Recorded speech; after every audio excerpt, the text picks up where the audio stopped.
Welcome to my 12 Deltarune crack theory video, or in other words, my 12 Deltarune half-baked theory video, since my brother doesn't like the other title. In this video, I'm going to go over 12 theories I have made on Deltarune chapters 3 and 4. So if you've not played or watched anyone play those chapters, I highly suggest you do so. Before I get into the theories, I want to say that these theories are not fact, and there are even some theories that I don't 100% believe in. It's just me throwing stuff at the wall and seeing if it sticks, but yeah, enjoy. Rudy is the knight.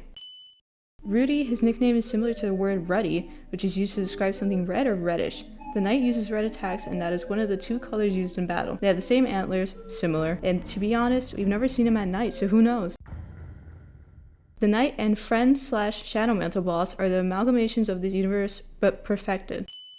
The knight's color scheme, which would basically be lack of color, is like the amalgamations in Undertale from the True Lab. Friend also lacks color except for their eyes, similar to the knight in how they only use red and I think purple in their attacks. This could be insinuating that there were souls injected into them like the amalgamations from Undertale. However, they're formed better and not mush. Going off of MatPat's old theory, the determination extractor is originally from Gaster and not Alphys's blueprints.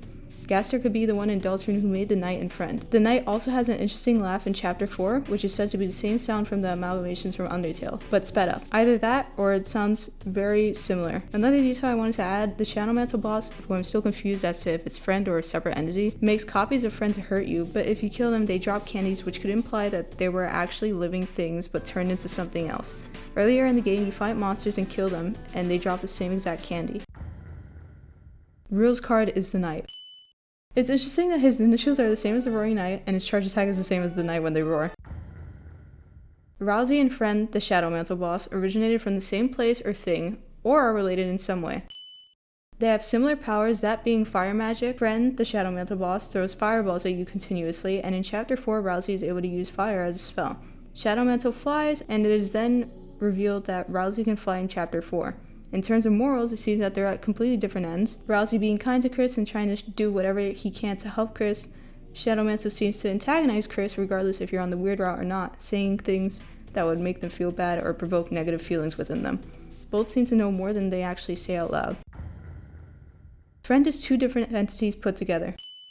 They have two different eye colors, and their laugh is multiple people laughing, not just one. Des is going to have a fate where she can't be completely saved. Play Undertale, preferably the pacifist route. Ralsei is ashamed of his light world appearance, and it's not necessarily that he doesn't have one. He just seems guilty and he lies. They're going to turn Undyne into another knight. Now you might be like, they already have a knight, why would they need another? I don't know, man, but it's interesting that they took Undyne and it's implied that Des was taken first, and it's heavily implied that she's the knight. The knight was going to absorb Toriel, not take her. Play Deltarune chapter 3. The bunker was the first Dark World and was most likely created by Gaster. It's creepy and the door is red. Also, look up any info about Gaster from Undertale. You open a fountain in the lake. Something related to Des.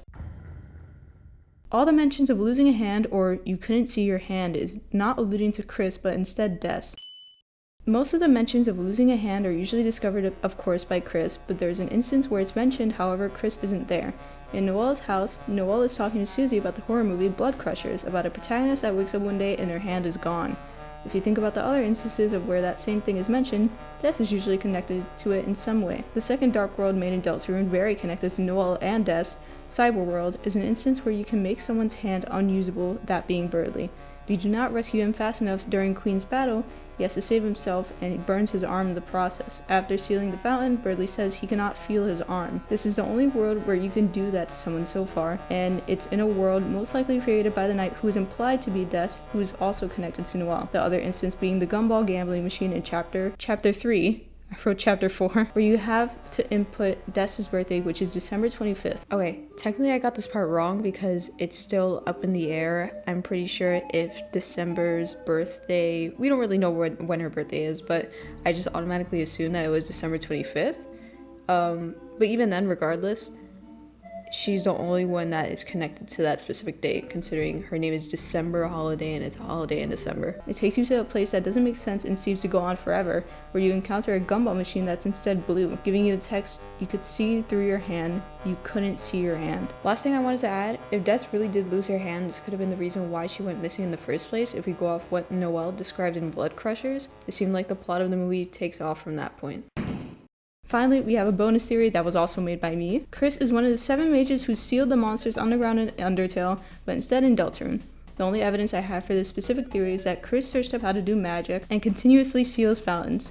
If you could somehow find more evidence for this theory, please comment or let me know, and if you can't, that's fine also. To be fair, it did come to me in a dream, so yeah. If you made it to the end of the video, congratulations, you survived my 12 Deltarune half-baked theories.